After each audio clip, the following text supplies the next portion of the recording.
It's a compound that has often been called Hippocrates' medicine chest.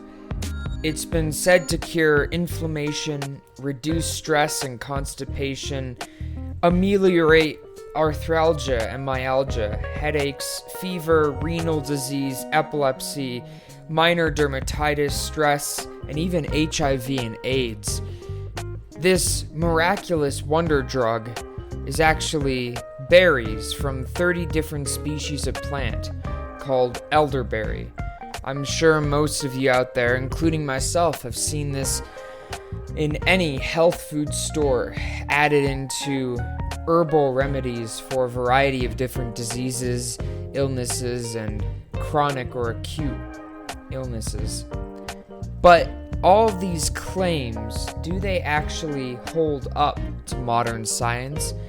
And does modern science agree that elderberry can not only treat all of these illnesses, but does it agree that it really is Hippocrates' medicine chest? Well, let's talk about the science behind that. Welcome to The Science Behind That with Atticus Hamilton. Hello, all you scientists, and welcome on back to The Science Behind That podcast. I'm your host, Atticus Hamilton, and as you heard from the intro, today we're going to be talking about elderberry and if it really is what it's cracked up to be. Will it really treat all of the issues that people say it will?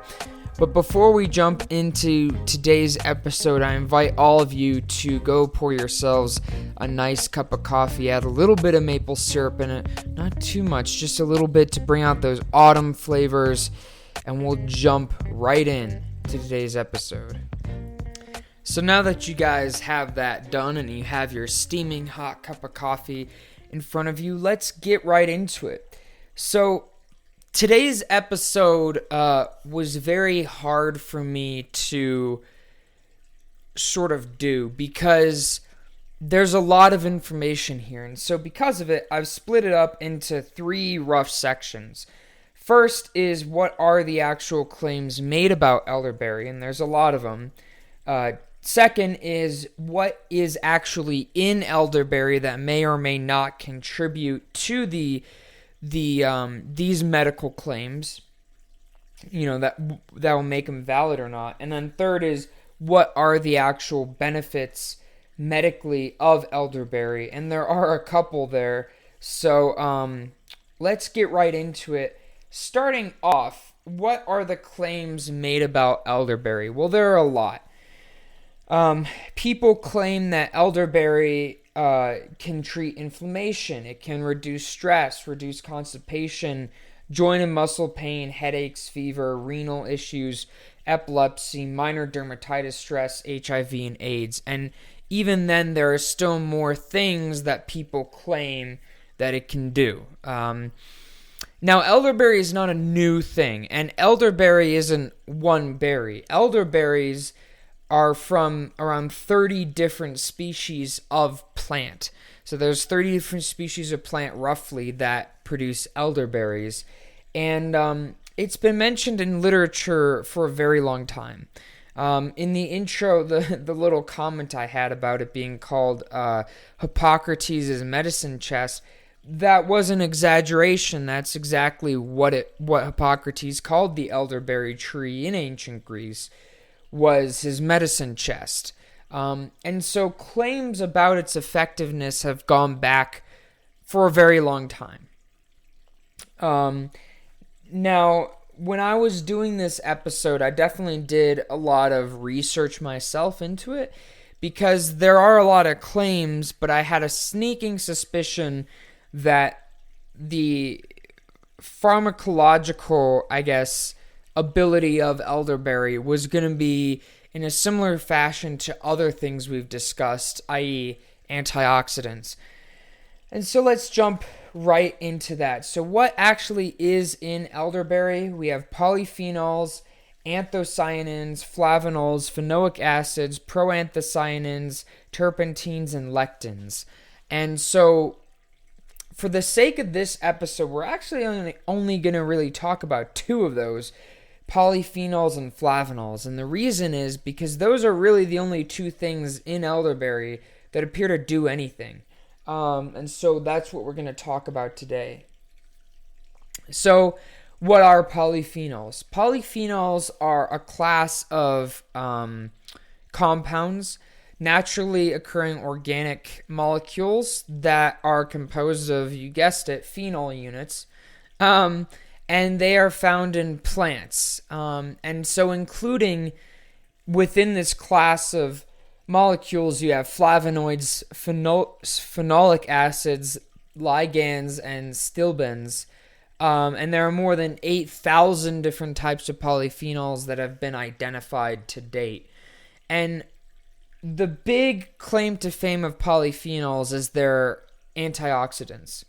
Now, we've talked about antioxidants before, and what antioxidants do, in a very rough sense, is, as the name would suggest, they prevent oxidative stress. And so oxidative stress is when you have a free radical, like nitric oxide, that is either an atom or multiple atoms that do not possess a complete octet, i.e. they don't have a full shell of electrons, and so because of it, they're extremely aggressive, and they'll tear electrons away from anything they can, and that causes oxidative stress when it's in the bodies. And the primary free radical that we see in human physiology is nitric oxide. And it turns out that polyphenols are really good at scavenging or removing that nitric oxide. So what is a flavanol then? So a flavanol is a class of flavonoids, a type of polyphenol that have a 3-hydroxyflavanone backbone. And I know that's kind of confusing for you non-chemistry nerds. Basically, it's just different because it stems from different positions of their hydroxy group. That's basically it. Flavonols have been shown to potentially have anti-inflammatory effects, and they protect your cells from oxidative damage because they're good at scavenging those free radicals. So elderberry possesses all of these. So what are the actual medical benefits here? Well, there's a couple that I found anyway. The first is there's several studies that have stated that elderberry possesses a significant ability to reduce the levels of free radicals in the body. And that gets down to the polyphenols within elderberry themselves. And I kind of already talked about that, but because polyphenols have a significant free radical scavenging ability, this may result in a reduction of inflammatory processes because free radicals are very inflammatory. They stimulate an immune response generally. They can excite immune cells, and several research studies have demonstrated that the polyphenols within elderberry may be able to reduce that inflammatory response because they're scavenging those free radicals. So essentially, at least when it comes to reducing inflammation, it appears that the biggest mode of action of elderberry is it's just an antioxidant. And so thereby, because of the types of free radicals it scavenges, it may be able to reduce inflammation. But, is it going to be as effective at reducing inflammation as something like Advil? Well, probably not, right? But it does appear to reduce inflammation in some capacity. There's also been some research showing that because of the action of the polyphenols within elderberry, elderberry components may actually help reducing blood pressure and oxidative stress. Now, the oxidative stress we're not that surprised about, but the blood pressure was actually kind of surprising to me. And it turns out, in general, the way researchers think this works is that specifically the polyphenols and the flavanol within elderberry has an affinity towards low-density lipoprotein. Now, we talked about low-density lipoprotein in the past. I think a long time ago, actually, when I talked about sugar, we talked about low-density lipoprotein, and this is bad cholesterol. So in the body, when you have a lot of low-density lipoprotein, it basically dissolves out of your blood, and it collects along the inside of your arteries and veins, i.e. your vascular endothelium. And what happens is the macrophages that kind of just stroll around the body looking for pathogens, they think the LDL is a pathogenic threat, so they ingest that LDL. And when a macrophage ingests LDL, it becomes an immobile cell called a foam cell. And when that happens, it starts producing cytokines and pro-inflammatory signals that tell the immune system, hey, there's an issue here. And so more macrophages flock in, and more macrophages become foam cells. And that's how you get atherosclerosis or clogged arteries. That's what plaque is, basically. And so there's some research that shows that the polyphenols in elderberry may help with reducing blood pressure by reducing oxidative stress. And so the interesting thing is the way they theorize this works, how this works is the polyphenols will actually bind to the low-density lipoprotein and prevent macrophages from eating that low-density lipoprotein, breaking up that clot.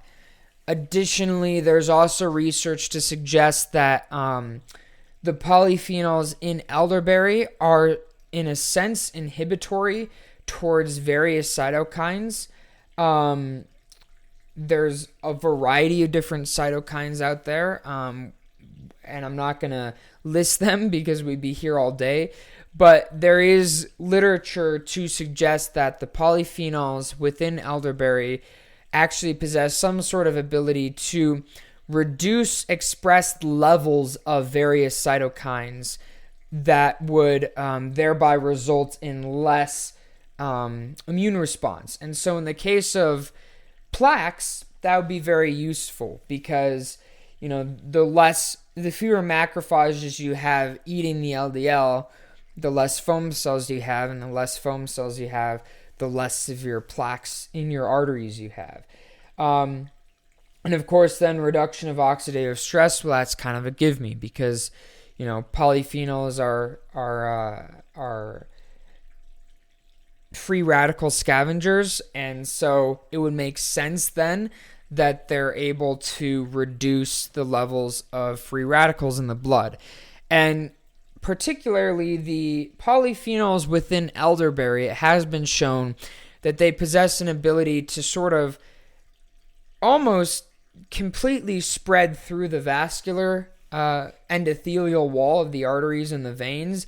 And so that makes it very useful because the polyphenols are able to sort of just diffuse through those arterial walls and bind up free radicals that may be on the other side of arteries or within that endothelial wall themselves. And that's also how it seems like it reduces oxidative stress.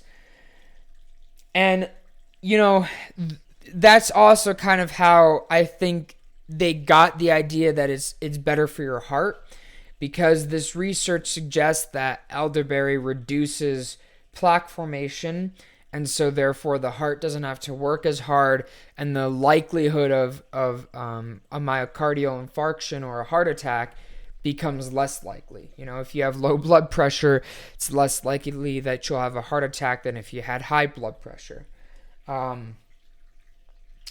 Now, finally, the other big piece that I wanted to talk about here is, I think, what most people know elderberry for.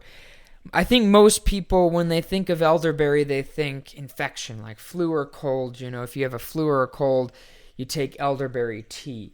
Is there any actual research to back up those claims? Well, it appears as though there actually is. So, results have indicated that elderberry flower extract in a concentration of 252 nanograms per milliliter inhibited H1N1 infection in kidney cells. And this was a study that was done in 2015, I think. Here, let me pull it up. It's a big research paper. Cardiovascular disease, diabetes and obesity, yes. So this was done in 2009. And this paper showed that 252 micrograms per milliliter of elderberry flower extract actually inhibited influenza A virus, H1N1, in Madden-Darby canine kidney cells. So the mechanism here was analyzed to be the polyphenoic compounds that was directly binding to the H1N1 virus's attachment proteins, thereby rendering the virus unable to infect cells. And then a secondary study was conducted to show that it may actually be the polysaccharides within elderberry juice that also has some sort of ability to inhibit influenza A virus infection of cells. In addition to that, other studies like this one, Krawitz et al. From 2011, studied the antibacterial and antiviral activity of rubin, a commercial product of elderberry extract, and found that it inhibited the propagation of influenza A and B. Other studies found that, again, these polyphenols possessed some sort of inhibitory properties against feline immunodeficiency virus, and I think that is where the idea of it may inhibit HIV and AIDS came into play, because people figured, well, if it has in effectiveness against inhibiting infection by feline immunodeficiency virus, could this be translated to HIV? And in fact, another study in 2009 showed that flavonoids present in the elderberry extract also exhibited the ability to block the penetration and infection of ghost cells by HIV virus 1, or HIV-1 virus. And in addition, these flavonoids have demonstrated effectiveness in antibacterial action against Streptococcus pyogenes, Strep C, and Strep G. So overall, then to summarize, it appears as though the two primary active ingredients, if you will, within elderberry are the polyphenols and the flavonols. And it appears as those two together are what is really contributing to the observed effects of elderberry. So is it reasonable to say that elderberry treats inflammation, stress, constipation, etc.? Maybe. I think what is more reasonable to say is that elderberry potentially could reduce inflammation because of its demonstrated antioxidant abilities. And at the end of the day, that's what all this gets down to, is elderberry is a fantastic antioxidant. And there's a lot of things that can go wrong with us that are as a direct result of oxidative stress, such as joint and muscle pain, arthralgia and myalgia. A lot of times, in my situation, I go to the gym every day. Currently, I'm on a rest day because I hurt one of my extensors, but that is there is oxidative stress involved there. So I am taking antioxidants for that because antioxidants do have a specific role to reduce oxidative stress. And it so happens that elderberry appears to be an exceptionally good antioxidant. Now, when it comes to the influenza and HIV, I definitely think that there needs to be more research into it. Because, polyphenols and flavonoids aren't all identical. Polyphenols and flavonoids from different plants look different structurally, and they have different effects structurally. And so far the research looks promising of the ability of elderberry polyphenols and flavonols to inhibit both HIV, FIV, and H1N1. That does look very promising, and so that should definitely be an area of further research into the future, and potentially maybe of pharmaceutical development if it's determined that there's a specific compound, a specific flavanol or polyphenol in elderberry that is doing this. But right now, I don't think we have that data. So, ladies and gentlemen, thank you very much for listening to today's episode of The Science Behind That. I hope you enjoyed it. This was a fun episode for me to make, very research heavy. So, without further ado, ladies and gentlemen, have a fantastic Friday. Have a great weekend, and I'll see you all on Monday. And remember, stand up and question everything.